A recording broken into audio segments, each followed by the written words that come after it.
오늘 출애굽기 21장 1절로 11절 말씀을 중심으로 해서 영원한 의의 종으로 살라라고 하는 제목으로 같이 말씀을 나누기를 원합니다.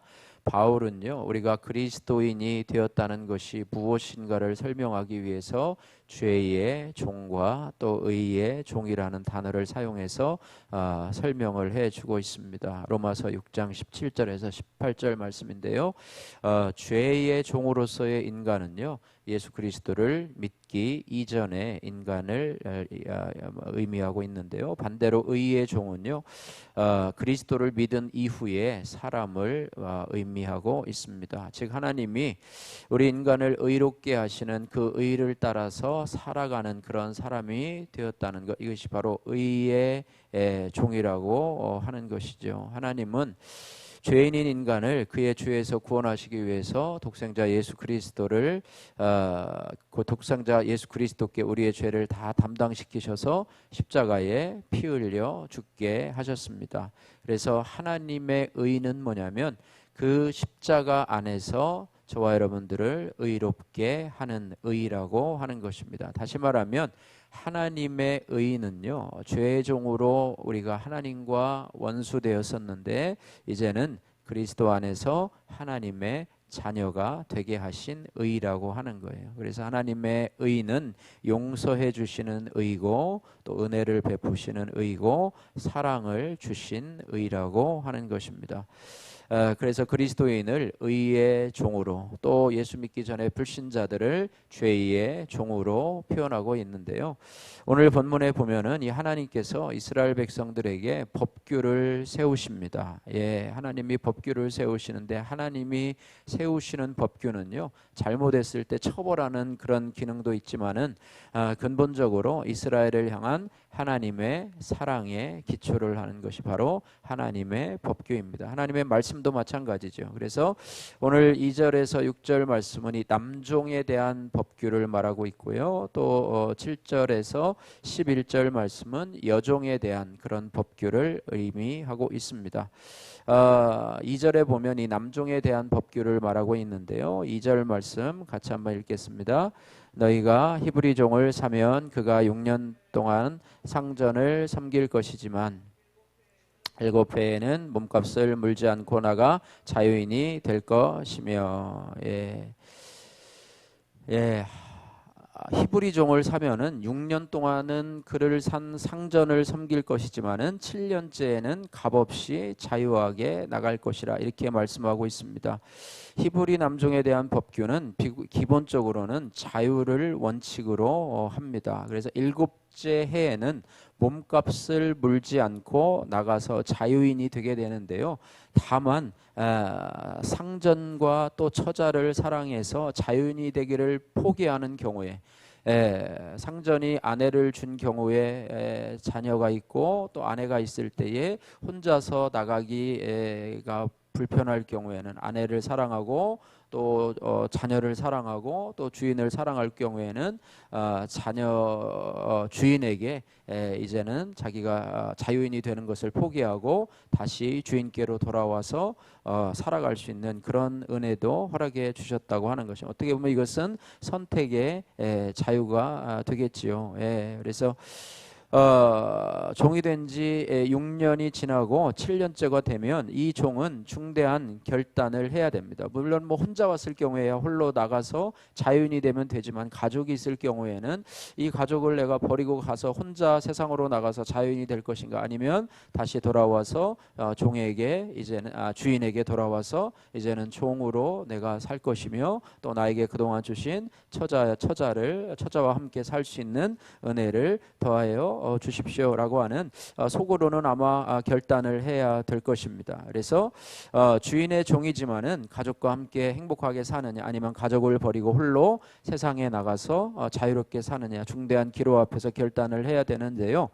히브리 종 중에는요, 6년의 만기에 때가 되면은 지났음에도 불구하고 주인의 보호 속에서 떠나지 않겠다고 결정하는 이들도 있었고, 또 그렇게 결정한 자는 6절 말씀에 그 증표로 귀를 뚫게 되었다. 요즘에는 미용으로 귀를 많이 뚫고 뭐 하게 되는데요. 그때는 귀를 뚫는 의미가 이제는 내가 영원히 주인의 종이 되겠다라고 하는 그런 결단의 표시로 귀를 뚫었다라고 하는 것인데요.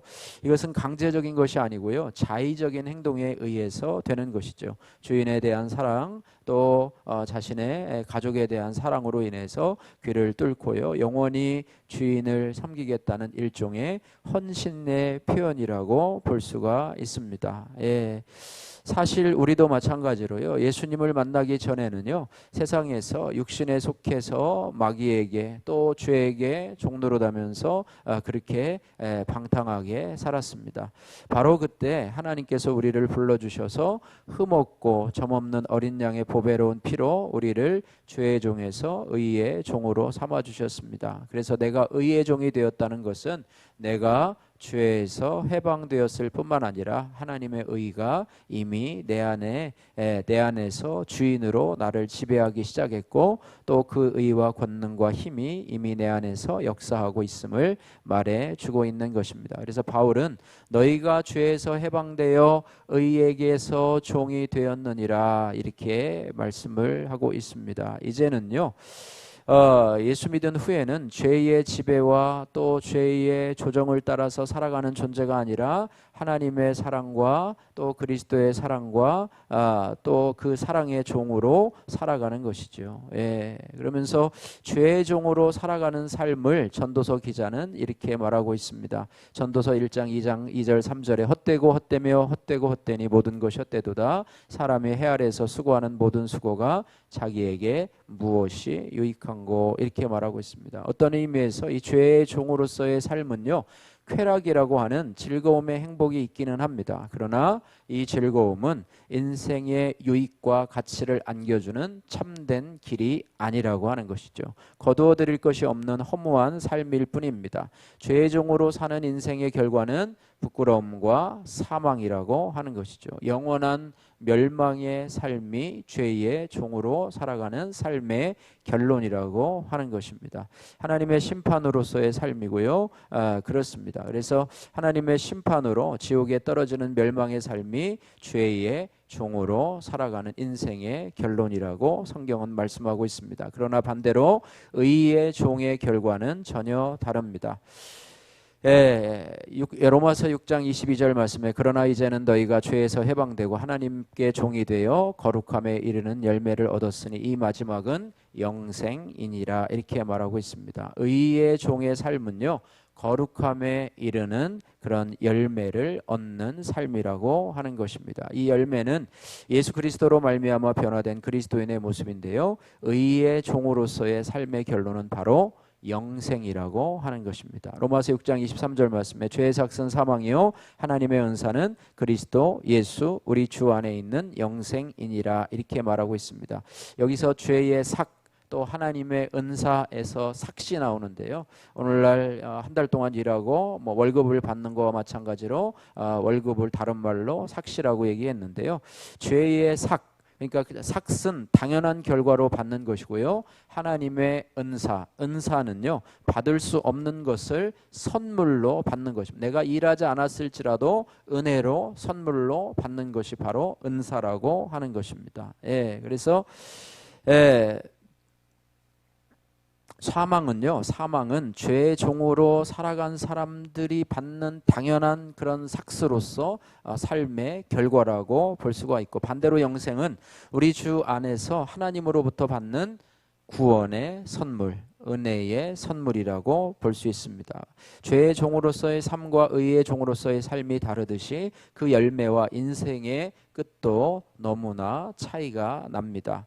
죄의 종으로서 살게 하는 사단은요, 어떻게 보면 죄의 종으로서 사는 사람들의 주인이라고 할 수가 있겠죠. 그죠? 그를 종으로 잡아다가 죄를 짓게 하는 그 주인의 모습은 어떠한가? 성경에 보니까 이 사단은 사람을 파괴하고 망하게 하고 멸망시키려고 한다. 도적이 오는 것은 사람으로 죽이고 또 멸망시키고 뭐 이렇게 한다. 이렇게 말하고 있는데요. 그러나 의의 종으로서 나를 부르신 우리의 주인이신 하나님은 어떤 분이신가? 우리에게 구원과 영생을 선물로 주시는 구원의 주님, 사랑의 주인이 되신다. 이렇게 말씀하고 있습니다. 그래서 아직도 죄의 종으로 살고 계시는 분이 있다면 주님의 말씀, 즉 복음을 들어야 됩니다. 모든 것이 듣는 것으로부터 시작한다고 하는 거예요. 그래서 믿음은 들음에서 나며 들음은 그리스도의 말씀으로 말미암느니라 이렇게 말씀하고 있습니다. 그래서 복음을 들을 때요 마음으로부터 믿음이 생깁니다. 하나님이 믿음을 선물로 주시겠죠. 로마서 10장 9절 10절 말씀에 사람이 마음으로 믿어 의에 이르고 입으로 시인하여 구원에 이르느니라. 또한 들어서 아는 것을요 마음으로 믿고 그것을 온 힘을 다해서 전인격적으로 순종을 해야 합니다. 하나님과 그분의 말씀을 따라 살아가는 것, 이것이 바로 의의 종으로서 살아가는 길이라고 하는 거예요. 그래서 복음의 부르심에 대한 순종은요 우리를 죄의 종에서 의의 종이 되게 해서 사단과 마귀의 종이 아니라 하나님과 예수 그리스도의 종으로 살아가게 한다라고 하는 것입니다. 로마서 6장 16절 말씀에 너희 자신을 종으로 들여서 누구에게든 순종하든지 그 순종함을 받는 자의 종이 되는지를 너희가 알지 못하느냐. 혹은 죄의 종으로 사망에 이르고 혹은 순종의 종으로 의에 이르느니라 이렇게 말씀하고 있습니다. 또한 의의 종으로 구원받으신 분은 그 구원을 값지게 여겨야 된다고 하는 거예요. 선물로 받았지만 그 선물을 귀하게 여기고 그것을 헛되게 여기지 말아야 된다고 하는 거예요. 히브리서 2장 1절 말씀에 그러므로 모든 들은 것을 우리가 더욱 간절히 삼갈지니 혹 흘러 떠내려갈까 염려하노라 이렇게 말씀합니다. 결코 떠내려가는 일이 없도록 이번에 폭우가 와서 많은 것들이 떠내려가고 이렇게 했는데요. 우리의 믿음이 떠내려가지 않도록 어떻게 해야 되느냐? 하나님의 말씀을 반드시 진지하게 우리가 주목해야 한다고 하는 거예요. 말씀에 대해서 평소에 무관심을 갖는 것은 환난 날에 우리의 신앙을 뿌리채 흔들어 놓을 수도 있다라고 하는 거예요. 저희가 새벽마다 기도하는 것 중에 하나가 하나님의 말씀을 묵상함으로 인해서 우리가 말씀에 뿌리를 깊이 내리는 시편 1편에 복 있는 자가 되게 하여 주옵소서. 말씀에 뿌리를 깊이 내리는 시편 1편에 복 있는 자가 되어서 그죠? 우물가에 심은 나무가 시절을 쫓아 과실을 맺으며 잎사귀가 마르지 않은 같으니 그 행사가 다 형통하리로다 이렇게 말씀하고 있습니다. 평소에 말씀에 대해서 무관심한 사람은 닻으로 고정하지 않는 배가 폭풍에 사정없이 흔들리며 표류하는 것과 같습니다. 거짓 복음이 맹렬하게 파도칠 때에 약한 믿음은 파선하기 쉽습니다. 그러므로 의의 종인 저와 여러분들은 말씀 안에서 믿음 안에서 자라가야 됩니다. 말씀의 뿌리를 깊이 내리고 믿음 안에서 의로 자라나야 됩니다. 이제 우리는 의지적으로요 우리의 지체를 의에게 종으로 내어주어서 거룩함에 이르는 그런 삶을 살아야 될 줄로 믿습니다. 이전에 내가 주님을 몰랐을 때에 내가 가장 사랑하고 탐닉하던 것에 품었던 열정과 노력을 이제는 주님을 위해서 주의 몸된 교회를 위해서 사용해야 합니다. 이전에 내 육신의 죄악을 위해서 사용하던 내 눈과 또 내 귀와 손과 발과 물질을 가지고 이제는 훨씬 더 큰 열정으로 의의 종로로 가기 위해서 이제는 이것들을 최선을 다해서 사용해야 될 줄로 믿습니다. 그래서 오늘 기도하실 때에 내가 이전에 죄의 종로로 달 때 쏟았던 열정과 노력과 물질을 이제 하나님의 종으로 의의 종으로 삼면서 그것들을 하나님 앞에 죄의 몸된 교회를 위해서 내어드릴 수 있도록 성령께서 역사해 달라고 성령의 은혜를 간구하는 시간이 되었으면 좋겠습니다.